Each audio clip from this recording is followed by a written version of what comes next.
So this is chapter 7, and that starts the second section of the Gita. As we have been discussing, that the Gita can be divided in 3 sections and of 6 chapters each. So this being chapter 7 is the beginning of the second section. This second section, as we're going to soon realize, is distinguished from the other section, or at least from the first section that we've covered so far, in the sense that Krishna is really prominent now.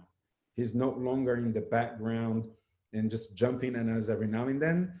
He's jumping and staying in our face and really introduces like a theistic aspect of our philosophy, so like a theology, right?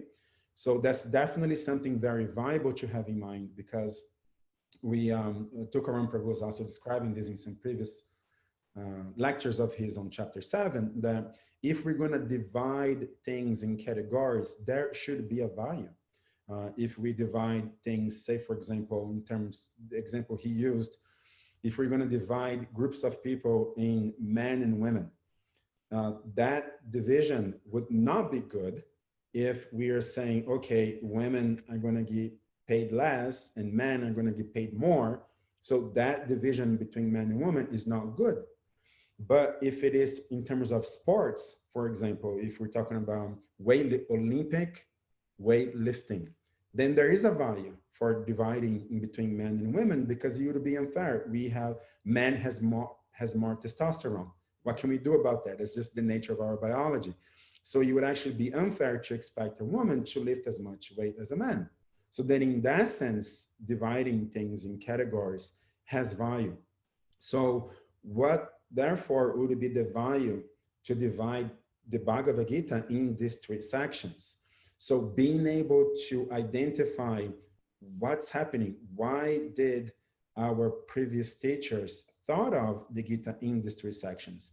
Being able to identify why really allows us to understand the text at a deeper level. So something that is going to happen right now, even in text 1, is Krishna introducing some Sankhya, Sankhya meaning like a philosophy, something that differentiates the 3 chapters, the 3 sections actually. So in the beginning of each section, so chapter 2, chapter 7, and then the beginning of the 3rd section, Krishna does the same thing. He introduces a Sankhya, like a way of classifying and dividing the world.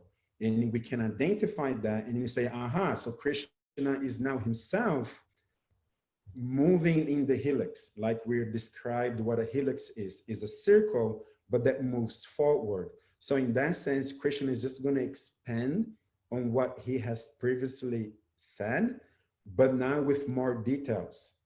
And so we can identify that Sankhya writing here in the beginning of this chapter 7, and how Krishna now expands on what he had already done in the past. And then also that this part of the Bhagavad Gita is more about knowledge, whereas thus far we've been focusing on actions in the world. How do we act in the world, right? We're not the body, we are souls, so we should do our duties and not be attached to the results. In much more details, in essence, that's what the first 6 sections were about. Now this the first section, the first 6 chapters. Now this second section, it will be more about our knowledge, cultivating knowledge.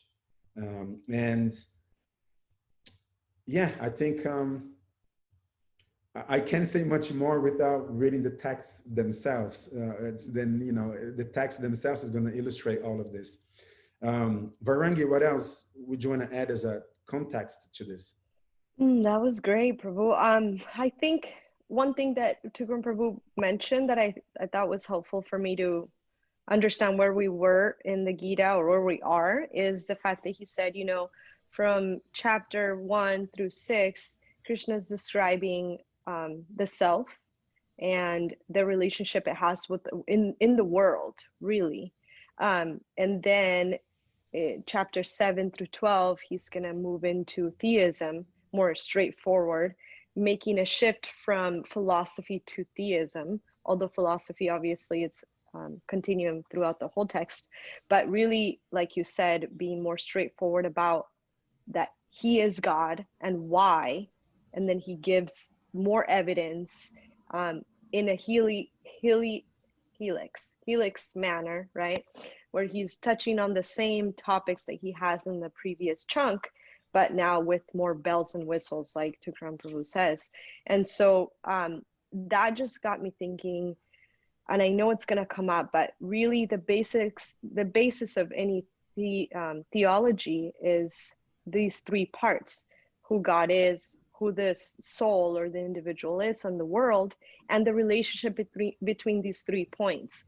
So the second chunk, which will be from 7 through 13, I think will really focus on who God is, learning about him more wholly, and the relationship we have with that God, because in the previous in the previous chunk, we have really learned a lot about the jiva or the soul and the world, and kind of like the relationship between these two components.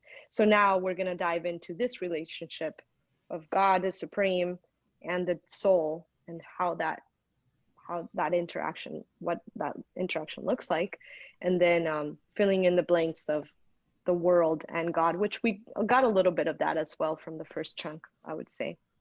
And so now we're just straight up going to keep filling the blanks between these 3 components, which is the basis of any theology. Yeah, that's all I thought about that. I think would help in moving forward, keeping that in mind.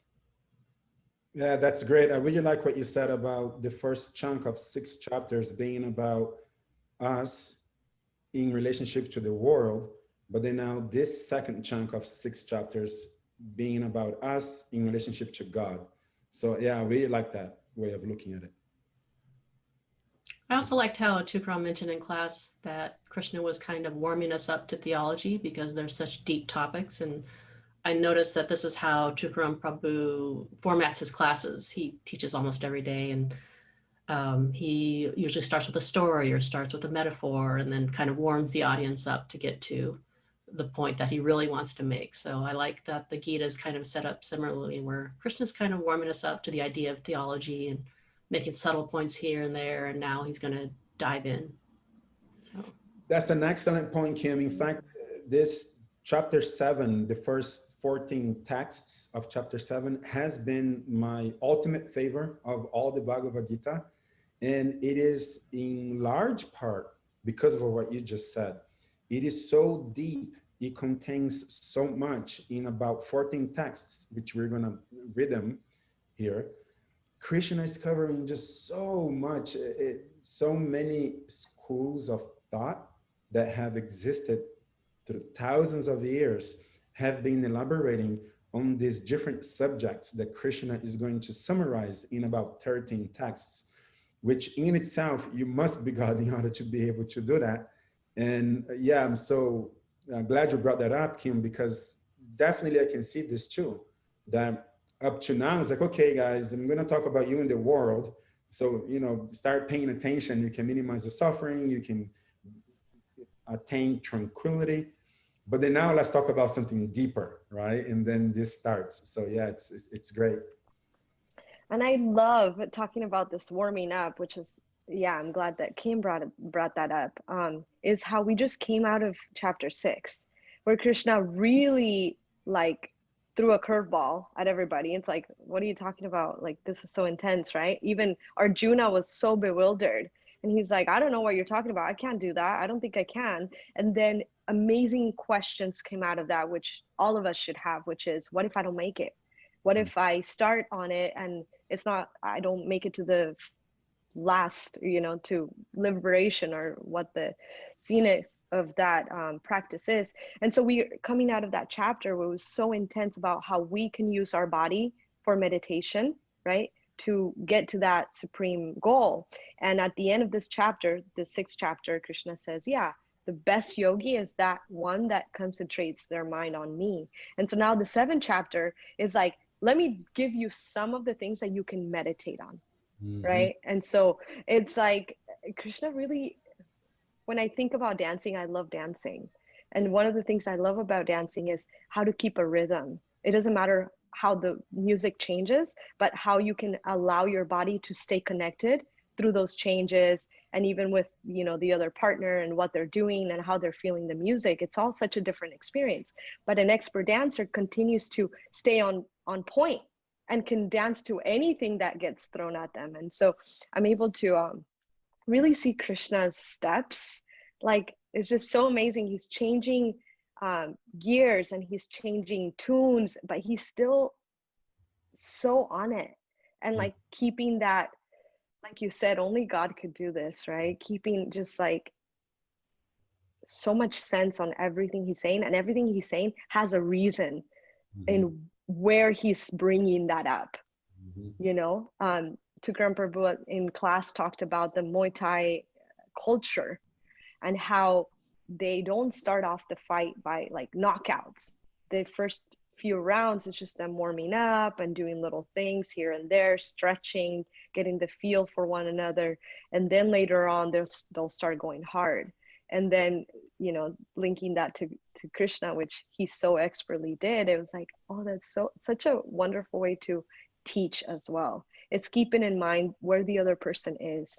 And Krishna's not just so self-centered or this like egomaniac where he's like, I'm going to say what truth is and who cares where you're at. He's like, you're my dearest friend and you're so sincere. Let me walk you through this. And because Arjuna is staying so engaged, Krishna's giving a little more and a little more. Then things start, you know, now they're heated. So Krishna's like, all right, let me bust out my moves. And so I'm also really excited about 7th because it's a very apparent shift. And obviously, the more that we get to hear about who Krishna is, the better for those of us that are seeking spirituality in its purest form. So it's like another point that came up to me was like, I have never run across a text where I could hear about God so specifically. You know, usually it's like, oh, this man that lives up there and something, or an energy, or nobody ever knows who he is. We know his son, but we don't know who he is. But here Krishna is so like through so much grace, he's giving us so much information about who he is and how we can think of him, how we can actually meditate on him. And I find that so fascinating. It's so unique. I would even say so unique to our tradition, just because I personally haven't come across another tradition that gives this much detail about who God is. So that's another thing that really has me excited about this chapter. So I know we're eager to jump into the text. Yeah, so we have a working hypothesis, right? That Krishna starts these different sections with a Sankhya, like a way of classifying and seeing the world.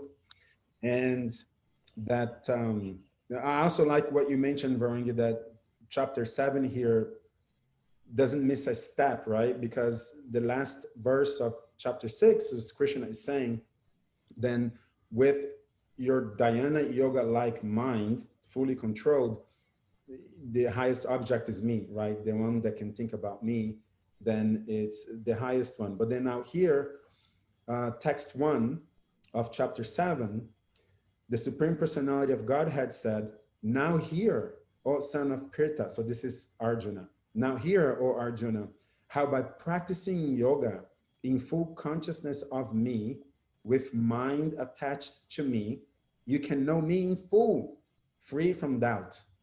Right? So he's like right away to me. I mean, there's so much going on here.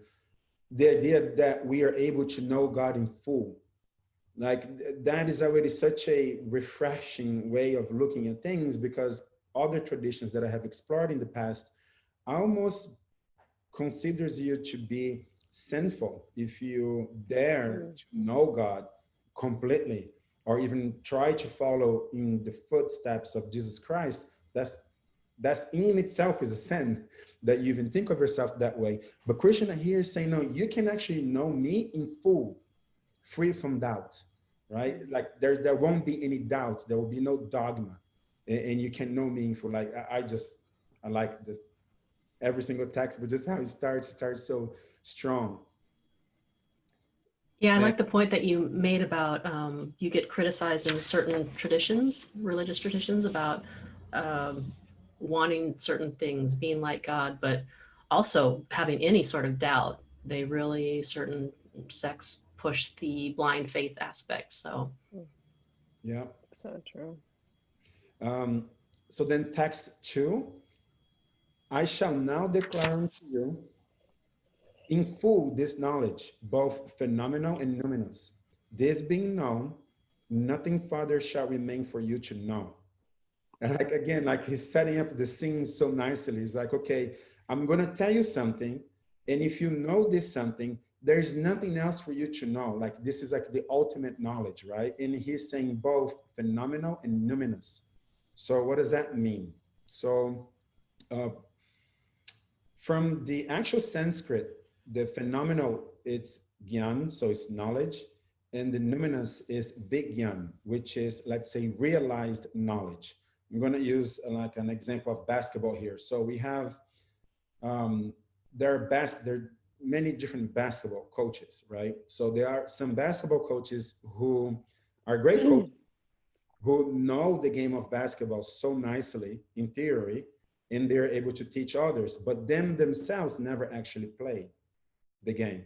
But then there are some coaches who used to be players who played the game, and they have that experience, they have that realized knowledge. So now not only they know the theory, but also the experience, and those end up being better coaches, even though they are excellent coaches that know the theory so much and can therefore teach to others, still they themselves never really played.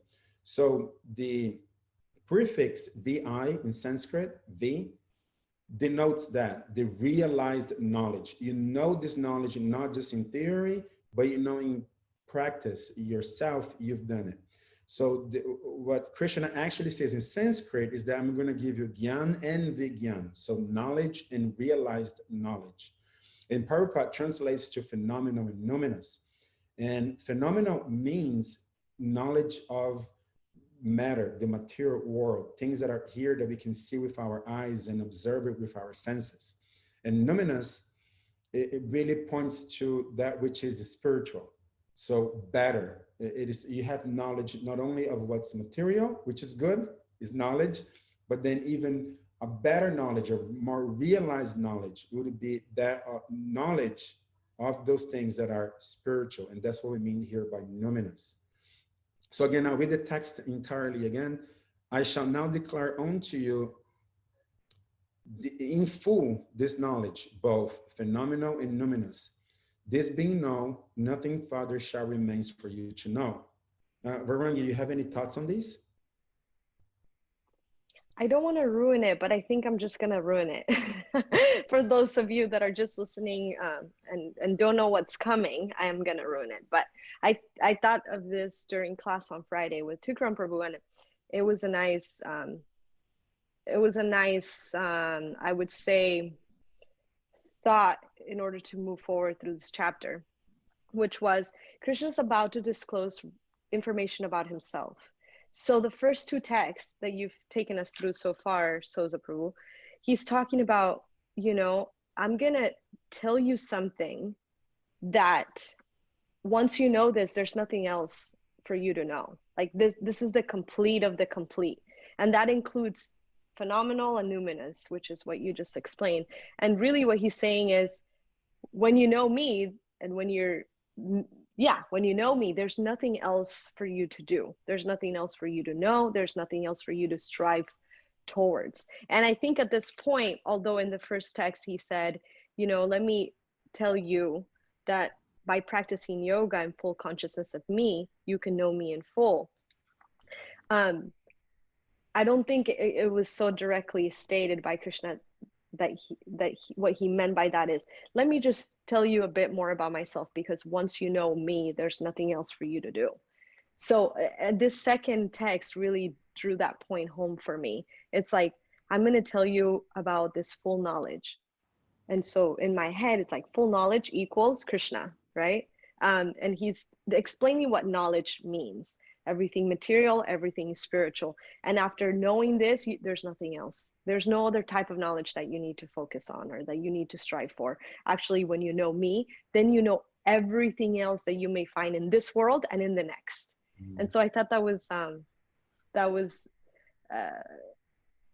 a nice way for him to give us, I guess, foreshadowing. It's like, I'm going to tell you everything about me. And I'm actually that phenomenal and numinous. Like, don't forget that. Like, I'm all that equals me.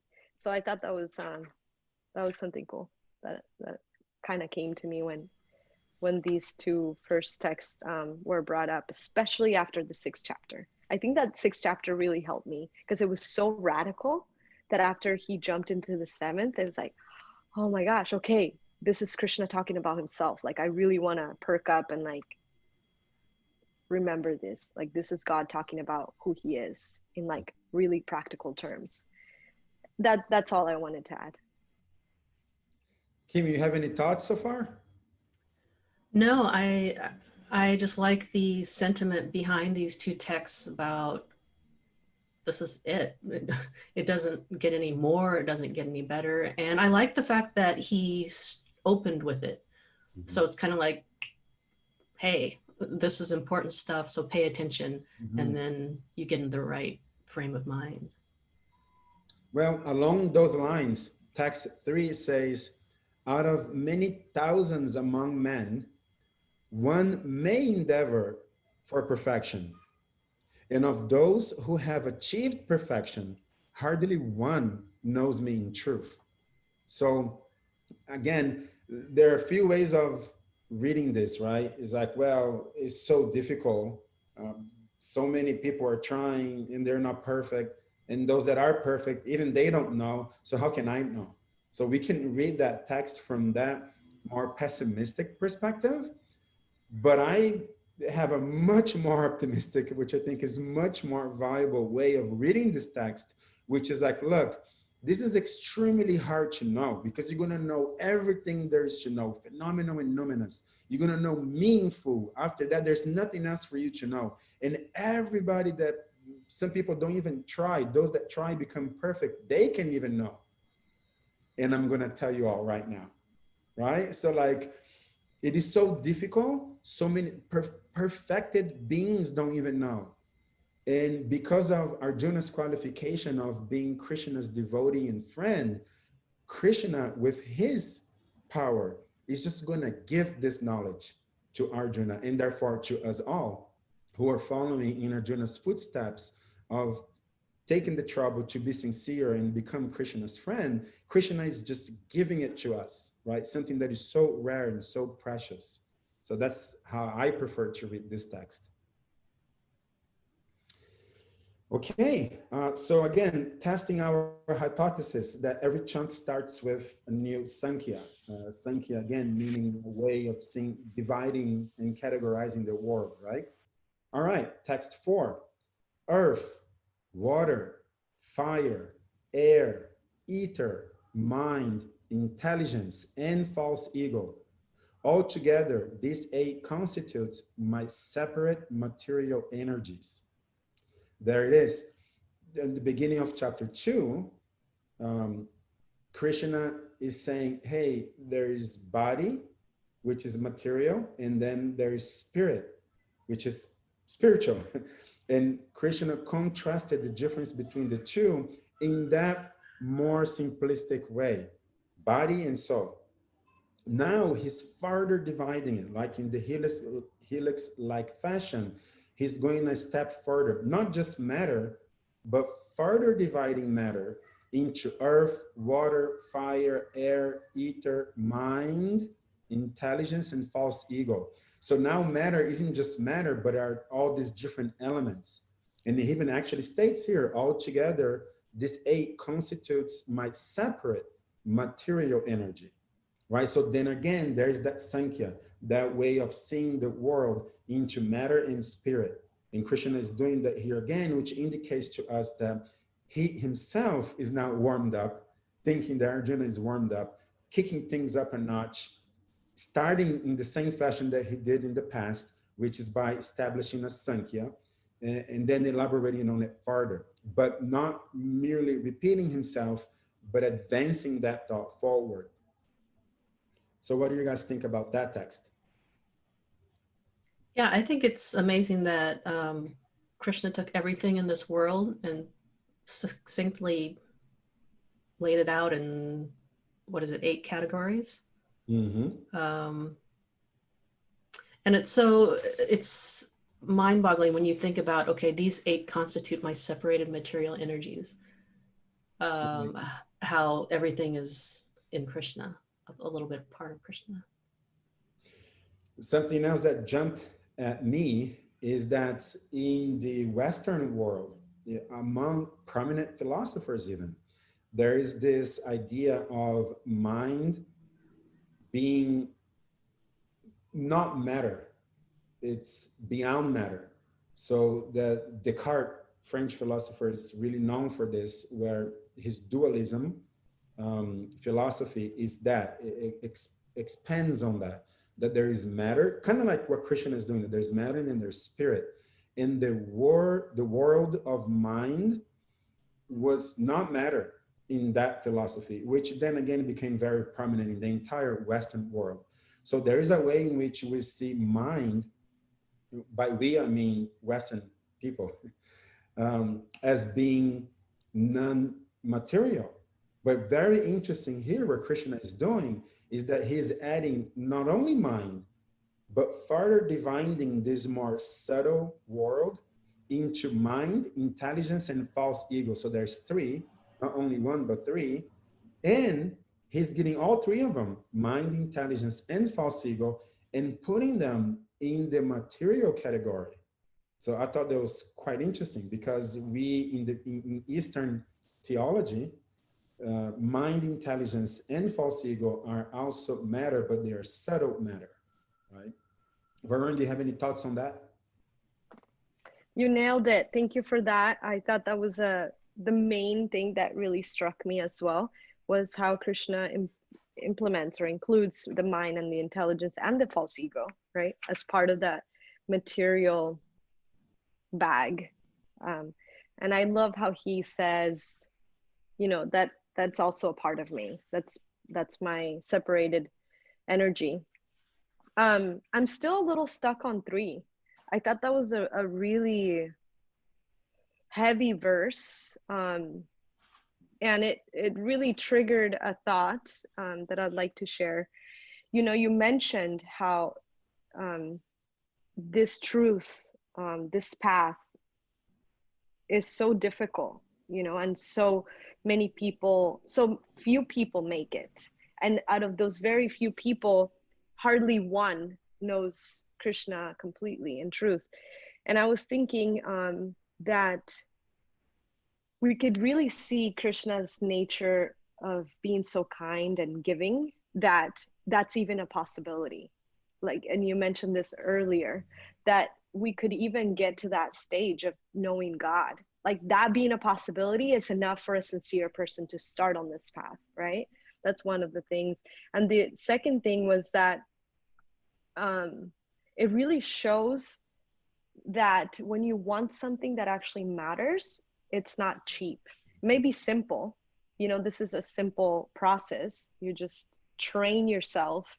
I just heard a class by my teacher, His Holiness Devamrita Swami. He was talking about how life is actually time for building habits. And I thought that was such a simple way to pack life. You know, a lot of times we tend to think of life as this complex ball of so many things and desires and things and experiences, but he put it in such some simple terms, like life is actually an opportunity for us to build habits. So it's really ridiculous for us to think that spirituality, which is the most important thing that for everybody, because we're spirit souls, right? So spirituality should be and is the greatest thing and the most important thing, that it's ridiculous for us to think that we can actually become successful at it if we just leave it for later. Like, oh, when I'm older, oh, when I have time, when I retire, when I don't have to do so many things with my kids and my house and my job. it's ridiculous. Actually, in order for us to be successful at the most important thing in life, we need to start as soon as possible. And it's never too late, but it's certainly never too early either. And so he was making this point that we really need to use this time, life, to build the habit of connecting, of surrendering, obviously not blindly, but of practicing digesting this knowledge and really put it into practice. And I thought that was so valuable. So when you read this text and hearing Krishna say that, yeah, it's a very rare thing for somebody to make it, actually is really empowering, because first of all, it's something that's not cheap, but also tells me that if I have sincerity and I'm willing to put in the work and I'm willing to make this life that habit building time or opportunity, I really have a chance at this. And Krishna is actually willing to help me through it, because he's obviously given this knowledge to Arjuna, not for Arjuna to just like pass his time because he has nothing better to do, but actually Krishna is giving him hacks on how he can still be in this world, but not get entangled and forget his greatest mission, which is to learn spirituality. And what's the greatest action of spirituality is to know about Krishna and think about him, meditate about him. And so I thought, yeah, text number 3 was just like, whoa, it's so beautiful to hear that God actually wants to help me, that he wants it to happen, that it's not cheap, but that the greatest ingredient, like the most important thing I can do, is to put in the work and to be sincere enough to walk this path that not many people have undertaken. And the few that have, hardly one actually gets to that goal, but it's actually possible. So it's like, why not bet for that one possibility if we are betting and really spending so much time and effort on things that really are so less significant and less important. And so I was really inspired by that. And then it follows up with text 4, which I blew my mind. It's like, oh yeah, I'm not my mind. I'm not my thoughts. The intelligence, it's also part of that material component. And then the false ego, it's so difficult to separate. And I want to throw you guys a question, because I'm pretty sure a lot of people that are listening to this episode will have that question. What's the easiest way to, because now Krishna has told us that these are 3 separate categories: mind, intelligence, and ego, right? And they're material, that's not a part of the soul or consciousness. So what's the easiest way to spot them and separate them? Just so, because I think once we understand the concept, it's easier to not get so enmeshed or lost in times of difficulty, right? So what's the easiest way to spot the mind, the intelligence, and the false ego when you really feel like they are part of who we are and us, really? Well, it's very kind of you to ask us a question that you yourself can answer, to give us the opportunity to discuss on these things. So thank you very much. I genuinely have this question, actually. I'm like, if somebody were to ask me this, I don't know where I would start. So I'm genuinely asking. Kim, you want to give it a shot?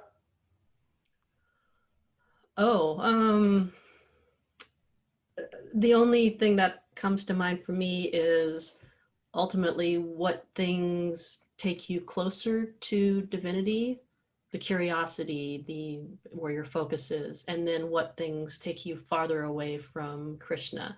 And so if you look at the mind as kind of running rampant like an undisciplined child, and the intelligence will pull it back in, and then I see kind of false ego. I don't know if this is correct, and you guys can correct me if I'm wrong, about I see false ego in the mind kind of in bed with each other, kind of plotting with each other, feeling each other like, hey, this sounds like a good idea. Yeah, let's go and do this. And then the intelligence is kind of the helicopter parent, or maybe not so helicopter in some cases, but so yeah, those are just my initial thoughts. Well, that's Helpful. great. I mean, the mind, it's really liking and disliking things.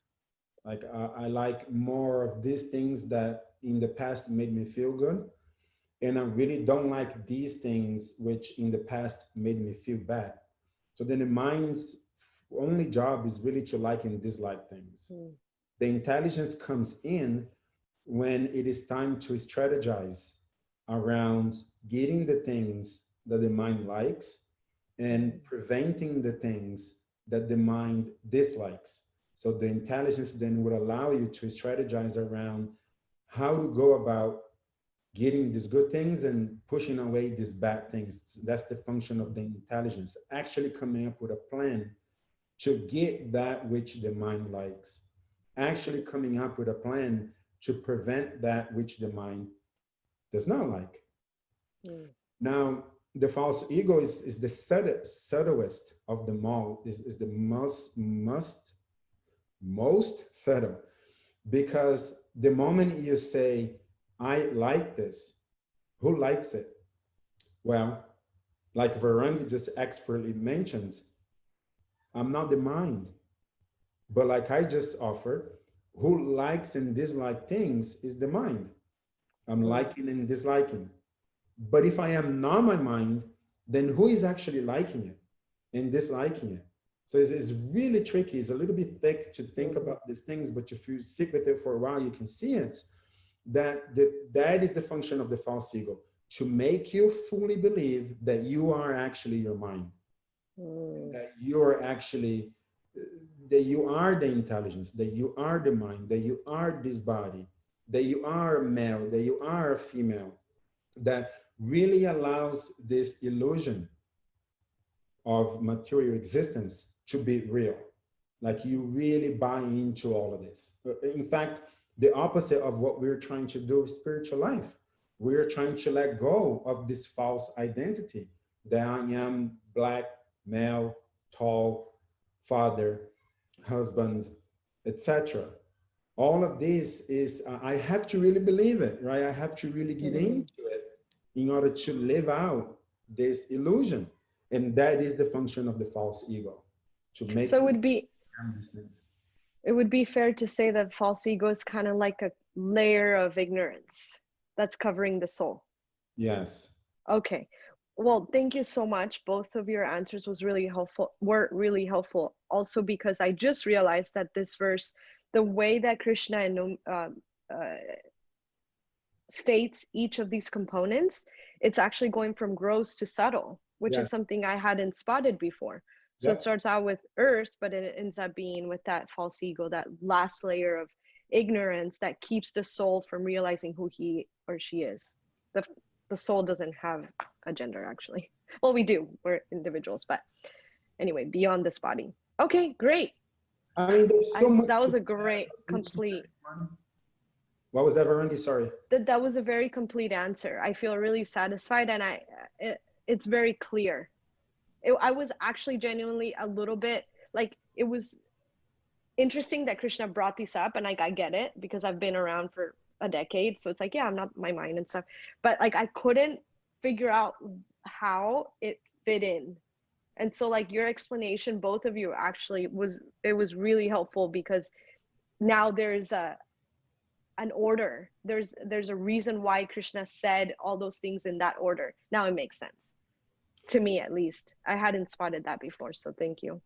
There's so much to be said about each and every one of these texts. I don't know if we have enough time to cover them all as in depth as much as we would like, but since you mentioned, and I want to treat it a little bit more, that Krishna is putting these things in order. So earth is very solid, right? It's very something that you can pick it up, and it possesses more more attributes that your senses can detect. So for example, earth, you can actually smell it, you can taste it, you can feel it, you can touch it. So your senses are able to detect it in many different ways. So that's earth. Water, then you start losing your senses are no longer able to, all of them detect, because it becomes more subtle. So water loses some of the attributes that earth does have, because it's a little Like bit. you can't smell it or something. Exactly. And then fire loses even more, because now like you can't really Can't touch, taste it. you can taste it. Water, you can taste it, but fire, you cannot. And then air is like, wow, it's like I'm even losing form now. Fire, you can even see the form. You can't really touch the form of the fire, but you can at least see it. Whereas air, you can't even see it anymore. So it's getting more and more subtle. And then when it gets to ether, what we really mean by ether is space itself. That element which is necessary for all other things to exist, because everything exists in space, but you cannot taste or see or touch or anything. Ether is very, very subtle. But then even above that is mind, right? Because then it gets even more subtle. And then intelligence, and then ultimately the false ego, that which is necessary for us to even believe that this whole thing is real. The false ego is necessary. I am this body. I have this mind. Like, I really like what you said, Veronica. We live our lives thinking we are the mind. All these things that are like, but I'm not. I'm not the mind. But what makes me feel that I am my mind is my false ego. Like I am the things that I like and the things that I dislike. It's my entire personality is who I am. My false ego is very difficult to detect, right? If I say, oh, you're not a woman, you're not any of these things. It's like, what? From birth, we've been taught that this is who we are. And that false ego has that function. It's kind of like a reflex. We don't even think about it, but it's so true. Like even if I'm walking down the street and I hear somebody speaking Spanish, I already feel like we're family. It's like, Yeah. oh, and I don't even know the person. Yeah. Or in a group of people that speak Spanish, if somebody speaks Colombian Spanish, I'm like, wow, we're blood. Like, yeah. And for all I know, this person could totally be opposite in every sense of the word, but this illusion, right? So many things, and they're so intrinsic. It's like a reflex. Like other women, yeah. Like men, I don't know. You know, just because I'm not in that body. So there's already like predisposed even prejudices that we don't build them, but that's just, it comes with the package of being born in this body, right? So it's really interesting. Good point. That's such an interesting point, Veronica, because I have had that experience for so many years and I never voiced it. And then now that I say it, I'm like, wow, obviously I'm not alone, right? But just to hear somebody else having that experience and being aware of it is just so interesting, because let's say I am at the beach and, you know, people are speaking English predominantly. And yes, I hear Spanish here and there, but I cannot distinguish between Mexican Spanish or Colombian Spanish. I'm not that good at understanding Spanish, right? But if I hear somebody speaking Portuguese, oh my goodness, whether they're male or female, old or young, a kid or whatever it may be, I'm like, I want to go in and give them a hug. It's like we are one automatically. And like you said, we have nothing in common, right? Like the way they look at the world, the way I look at the world are most likely very different. But yet my false ego is immediately, with no prerequisites, making them my family member, you know? And it is so strong, so subtle to detect that. It's a reflex. Like I said, if somebody's throwing you a ball, you go like this. Same thing. It's so interesting. Yeah. And I would have never been aware of this unless I heard about how the mind is something different than who I am. The intelligence, the false ego. It really changes, transforms the way we look at life, having this knowledge. Right. It's liberating. And then on the next text, Krishna would say, besides these, O Arjuna, meaning this eight material energy of his, besides these, there is another. Like, how cool is that, right? There is another superior. So not only something else, but something which is superior energy of mind, which comprises the living entities who are exploiting the resources of this material inferior nature. Like that's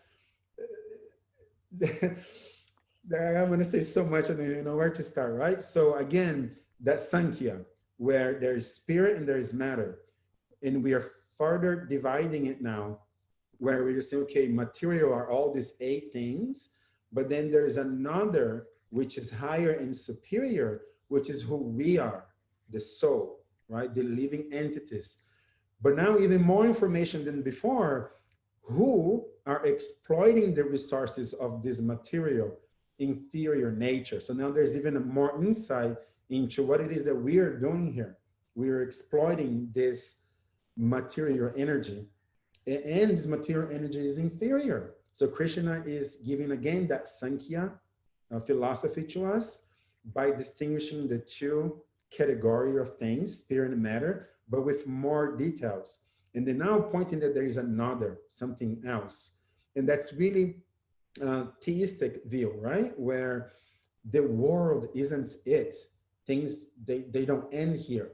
It is not true that life's short and therefore you should enjoy while you can, because when you die, that's it. That's not true. That's just a lazy way and very lusty way of looking at the world. In fact, our true life, when we get rid of our false ego, it is implied that there is a true ego. If there's a false ego, then there must be a true ego. So our false ego only serves us as long as we are here in this inferior material realm. But once we go to this other energy that Krishna is talking about, then we have our true ego that tells us, like, that reveals to us our true identity as spiritual beings in the spiritual energy, and that this isn't it. Krishna is saying this is inferior, right? Yeah, I like the point about the existence of a true ego versus a false ego. We're so quick in our society to toss out the ego altogether, but the ego can serve us in a good way of reminding us of who we are and establishing our identity as a soul, and desiring ultimately to remember Krishna again and love God. So I like that point a lot. A lot of people ask me, oh, so you used to be Christian and now you're Hindu, so you had to give up being a Christian? I'm like, no, I now am a better Christian than I was before. And then, like, what does that mean, right? And this is one instance of it. I heard from Jesus something that was profound, but I couldn't really wrap my mind around, where he says, it is better for you to be a servant in the word of God, in the kingdom of God, than to be a king in this world. And I'm like, a servant? Like, and a king? Like, no, I want to be a king here. Forget about being a servant in some place that I don't know. I'll be a servant in some abstract concept, but I'm a servant. And if I am a king here, I want to be like, just give me the king status now here. I know what to do with that, and I'm good, right? But no, if this is inferior and I am a king here, of what value is that? But if with my true ego, I realize that I'm actually Krishna's servant in the spiritual world, which is so many times better than this inferior nature, then I am better off being a servant, Krishna's servants there in the spiritual world than being a king in this inferior temporary world. So those are the ways in which I appreciate our culture so much. It enhances everything. I never had to let go of anything that Christianity taught me. I now fully understand them. Beautiful points. I was thinking two things I want to mention. One of them is I started my own business, and so now I'm like really researching social media and how much the impact it's had on society and the way that we act and who we make famous and who doesn't, and it has nothing to do with what they studied or how many, you know, certificates or titles they have or anything. It could be like a 12-year-old can become a multi-billionaire overnight through social media platforms for dancing or for like doing videos. It's actually really ridiculous. Yeah, TikTok.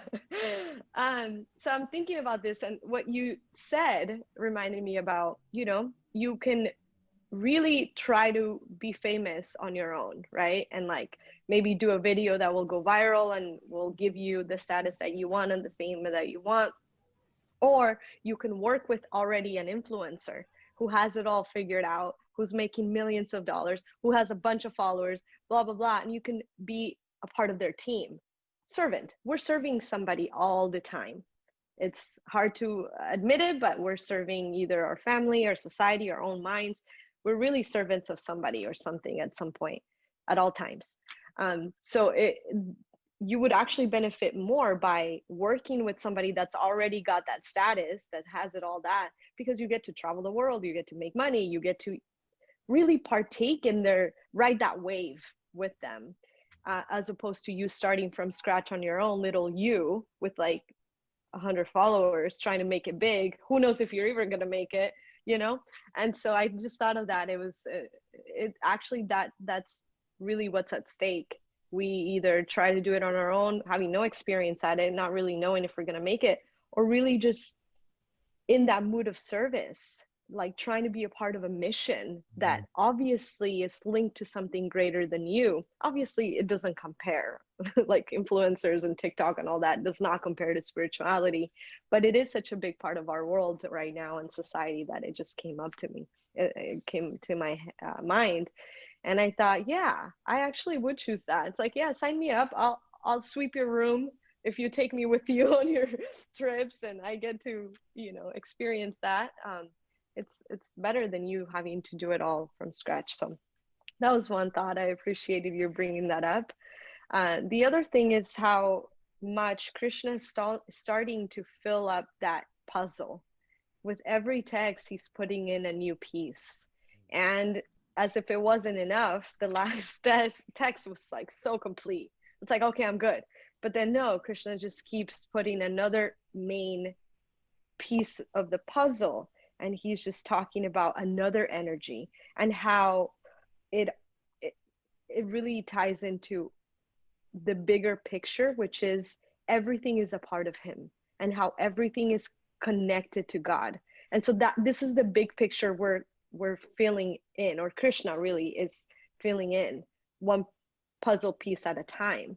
And we'll see how it's coming, how the whole purpose of this conversation in this chapter is really Krishna giving Arjuna little pieces of information that are going to lead to him concluding everything is tied to me. Everything is connected to me. If you can see all these different components of life that in your own false ego, you think, this is for my enjoyment. This is for me. How can I twist it? How can I exploit this? He even mentions that the higher energy is exploiting the resources of this material energy, which is also a part of Krishna.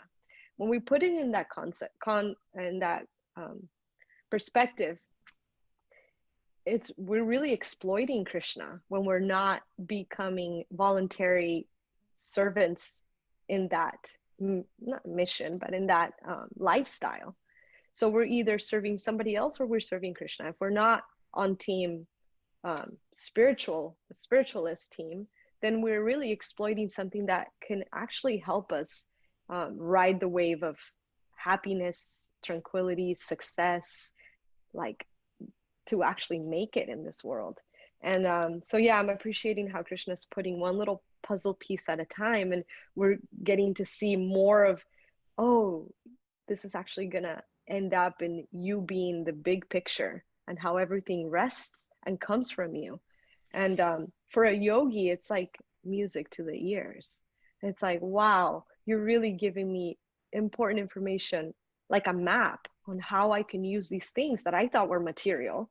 And Tukram brought this up. We have so many people that reject this world as something bad, as temptation. Women get put in that group as well, of being the devil in so many traditions, or being temptation and being the one thing that gets you away from God or whatever. Money, fame, work, jobs, family.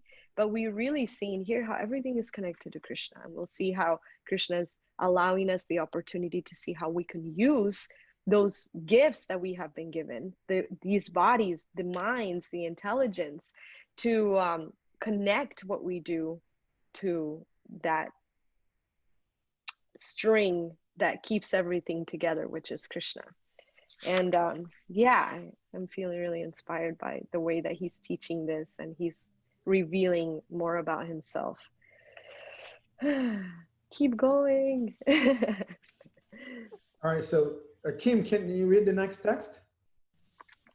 Yeah, so text 6, all created beings have their source in these two natures. Of all that is material and all that is spiritual in this world, know for certain that I am both the origin and the dissolution. So I want to do something here. I went to Oxford Dictionary and I looked up the definition of ontology. So the definition is a set of concepts and categories in a subject area or domain that shows their properties and the relationship between them. Ontology is the philosophical study of the nature of being, becoming, in existence or reality. So the philosophical study of existence, of what exists. Okay, so that's ontology.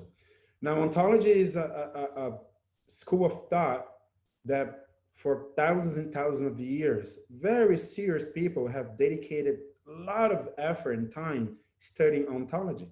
So again, per the definition, per bona fide definition, ontology can be summarized as the study of what exists. Now, why am I saying this? Because Krishna in text 4 said, earth, water, fire, air, ether, mind, intelligence, and false ego. What are these? These are the things that exist. These are the things that scientists know exists. But Krishna doesn't even stop there. He takes a step above and beyond and says, and besides these things, there's even this other thing, this spiritual energy, right? Which all of our empirical scientific means can't even detect. So in one text, Krishna has defined the entire ontological thought that has been going on for thousands and thousands of years in one text alone. Now, cosmology, which is another subject of study that has been around for thousands and thousands of years, and people have spent so much time on it, right? Cosmology.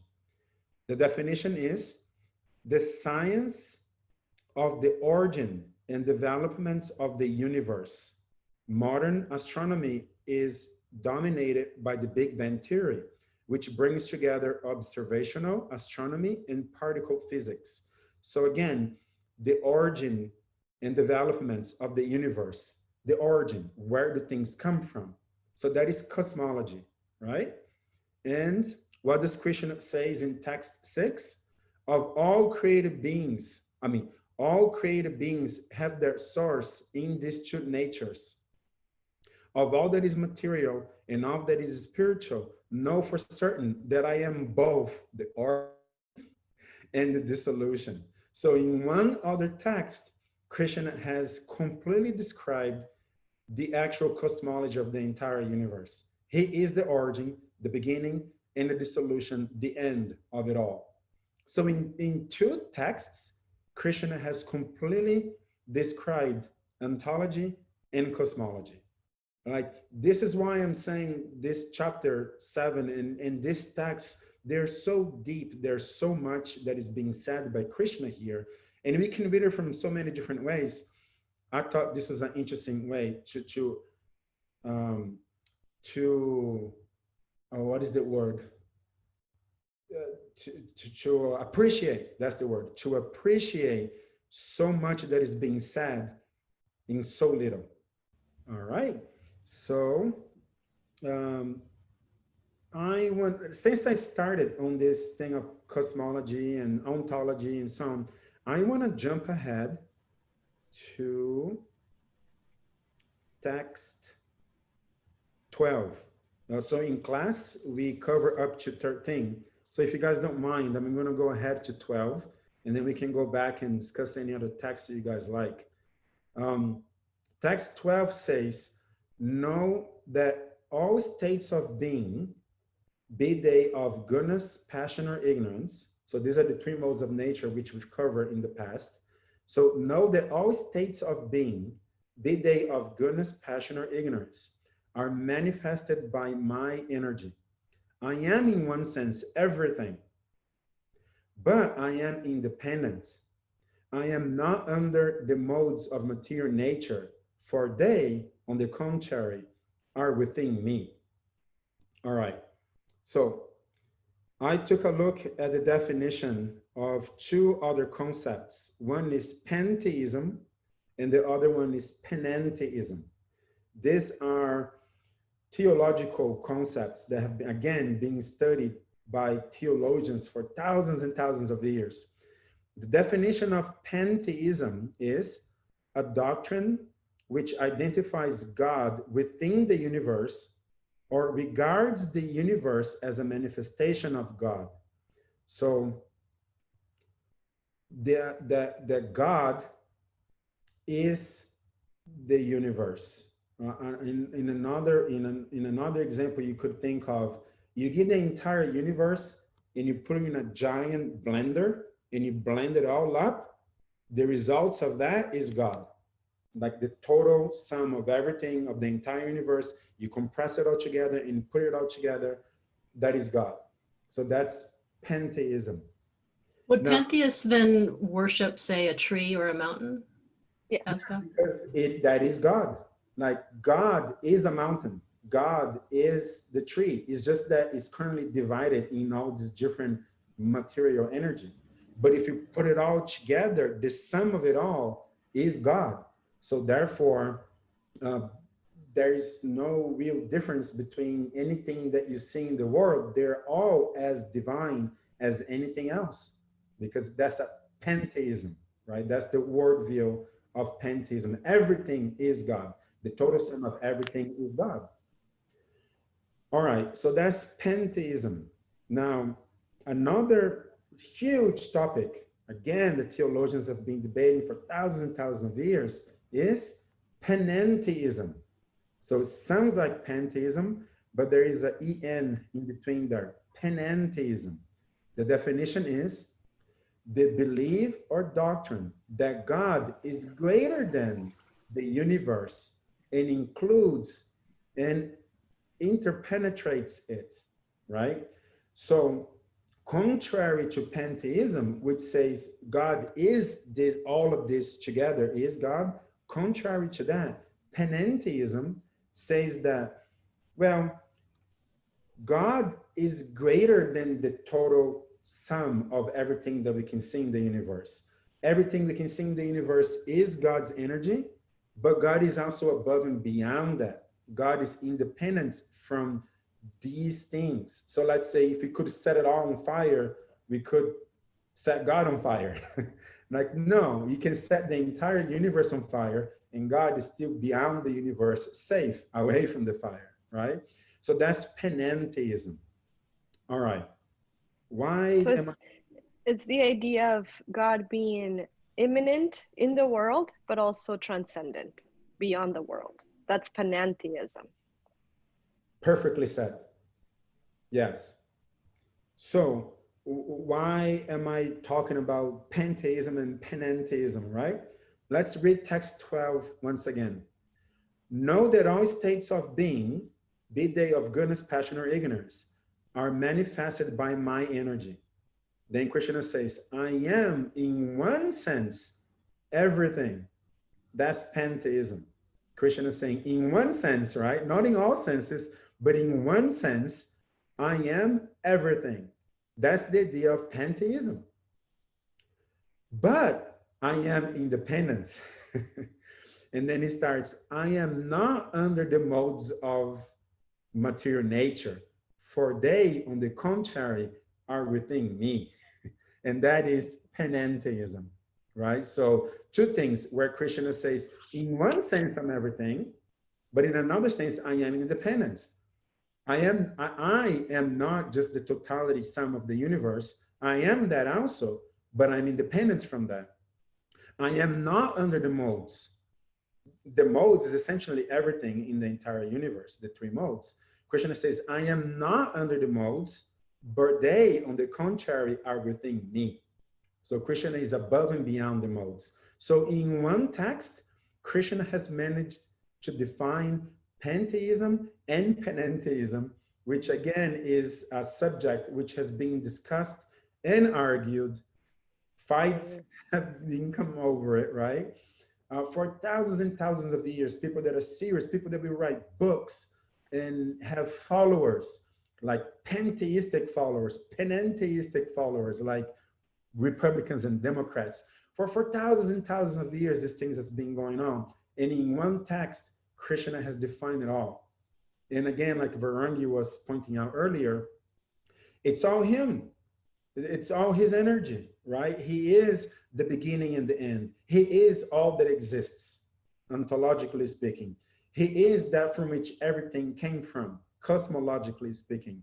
And he is not just the sum of it all, he's above and beyond that, pantheism and panentheism all in one, right? So this is the depth of this chapter. And that's not even the chapter, that's just 12 texts, right? We can spend, we can write books and books and books for thousands of years in these concepts that are being elaborated on by Krishna in a mere 12 texts. That to me is fascinating. Anyways, I just want to bring that up.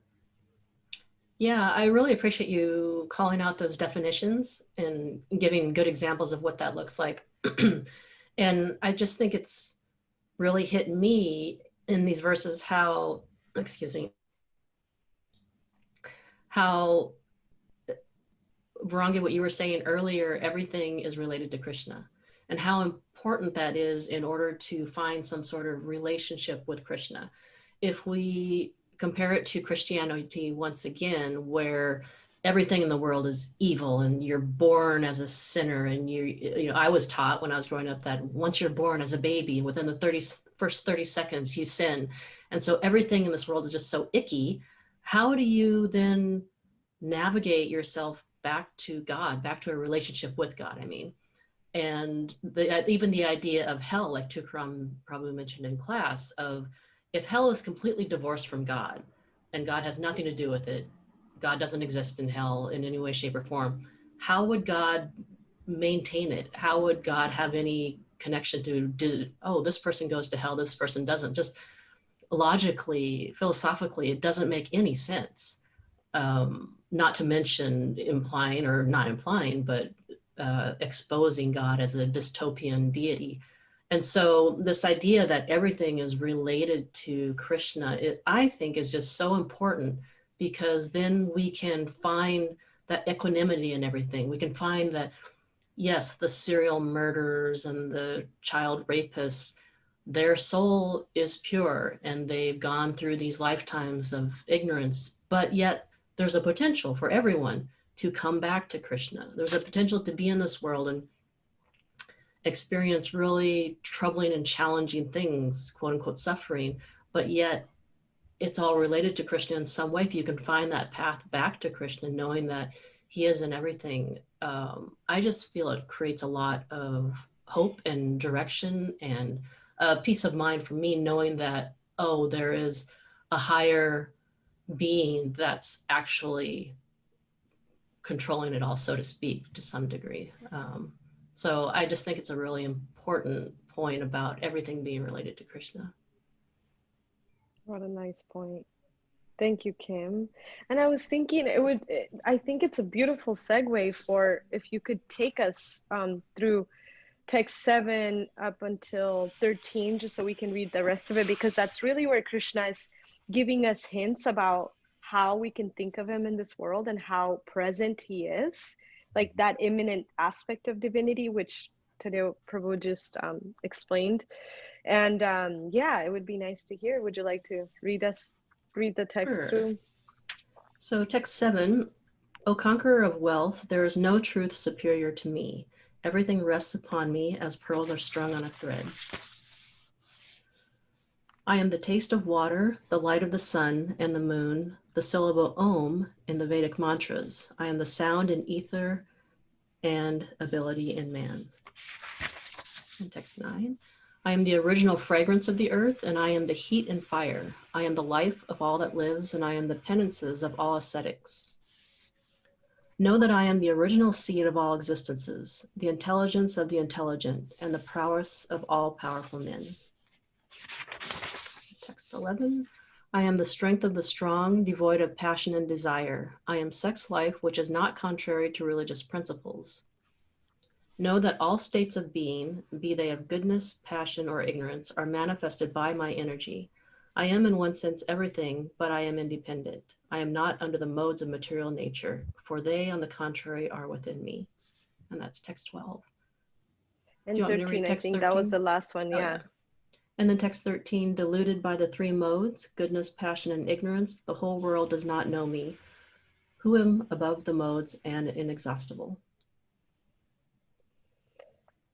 So complete, right? It's so beautiful. It's insane. It's Yeah, I'm like, sure we what could have, excuse? Go ahead. yeah, we could have many episodes just on these 13 texts. I just love how like confident he is. It's like, oh yeah, you want to think of me? These are the ways that you can think of me. And he gives like the best examples for those categories, right? And then he's like, oh yeah, and if you're getting too caught up thinking that I am water or that I am that strength, I'm not. That's all part of me, but I'm beyond that too.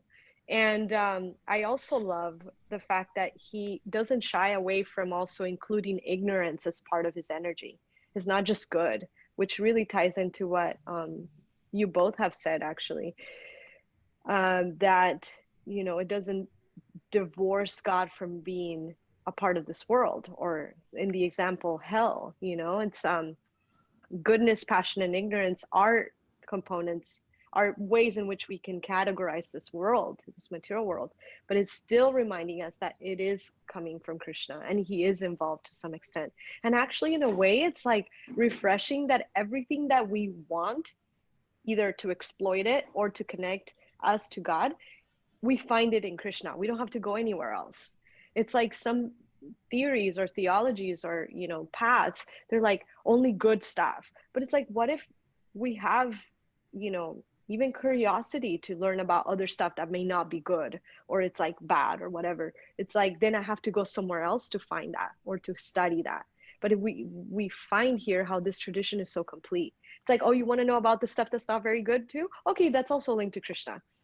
And our teachers, actually, like, this is something that I really appreciate specifically about Tukram, is that he is so knowledgeable about everything, about all the controversies about the Hare Krishna movement, all the things that don't make sense about theology, all the things that do make sense and are great, all the things that nobody wants to talk about, everything. And like, he just really takes it upon himself to learn about these things, because he wants the people that are coming to him to be able to learn from him, to be able to, like, if you have a question that's so taboo or things that most people would never talk about in a spiritual circle, that he can actually provide information that is founded, that's logical, that's like been studied, that has been vetted by somebody that actually holds truth as the highest standard and not just somebody that wants to be right.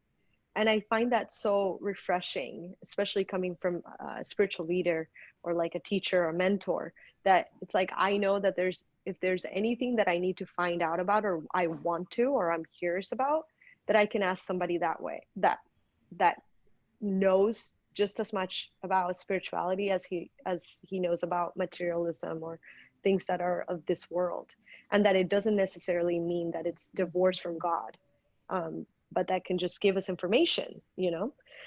So I see that also here in Krishna's language, and I think it's really wonderful to be able to have this person that knows it all and is the owner of it all, and can actually give us everything we need to connect to him, and we don't have to go anywhere else for that. And even, you know, sex is so taboo. It's so many things that people like don't even want to talk about. But he even brings that up. Oh yeah, I'm sex, which doesn't go against spiritual principles, because spirituality is held as the highest.